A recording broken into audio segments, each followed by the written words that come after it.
The designs of the boss infected were driven directly from weaknesses observed during our daily playtesting. For example, in the very early days of the game, there were only common infected. As a result, the survivors had a very simple rule of shoot everything that moves. Although this was fun, it lacked tactical depth and variety. The Boomer's goal was to shake this simple rule up a bit, and he became the zombie that you do not want to shoot. Originally, the Boomer just exploded when shot, instantly dealing a lot of damage to everyone nearby, or even the whole team if someone made a bad decision in close quarters. The Boomer didn't yet have his vomit attack. That horde drawing ability belonged to the Screamer. As the design of the game continued to evolve, the Screamer was cut, and this horde attracting ability was transferred to the Boomer's vomit attack. This attack fit the hugely obese and gluttonous visual design of the Boomer well.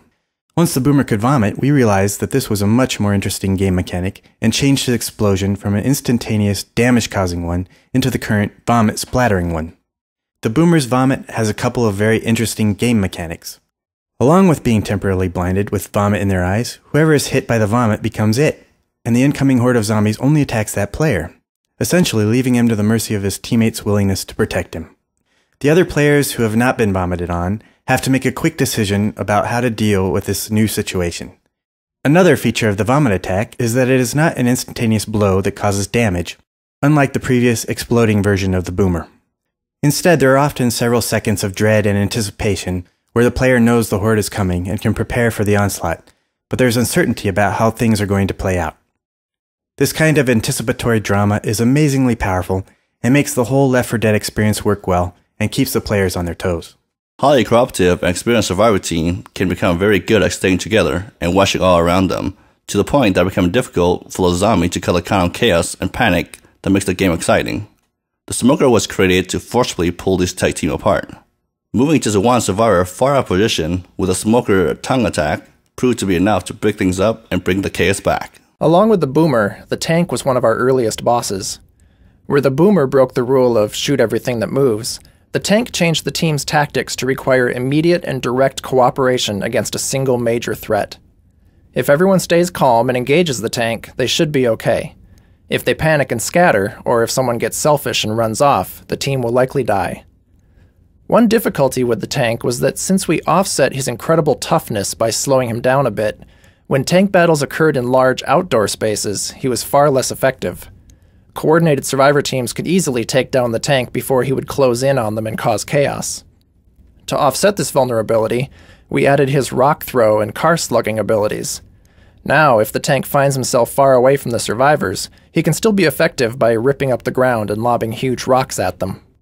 The Screamer was a boss zombie who didn't have any actual attacks. He was bound in a straitjacket.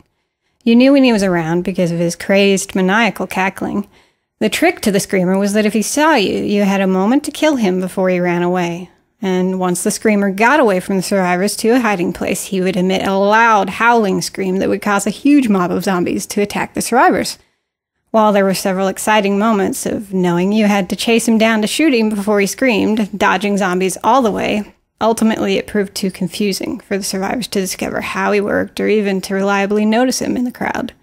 He was cut, and his horde drawing attack eventually evolved into the Boomer attack. The Witch is much rarer than the Boomer, and her penalty is much more severe. Basically, if you shoot the Witch, you will likely die. The Witch has two functions. One is to provide an exception to the rule of shoot everything that moves.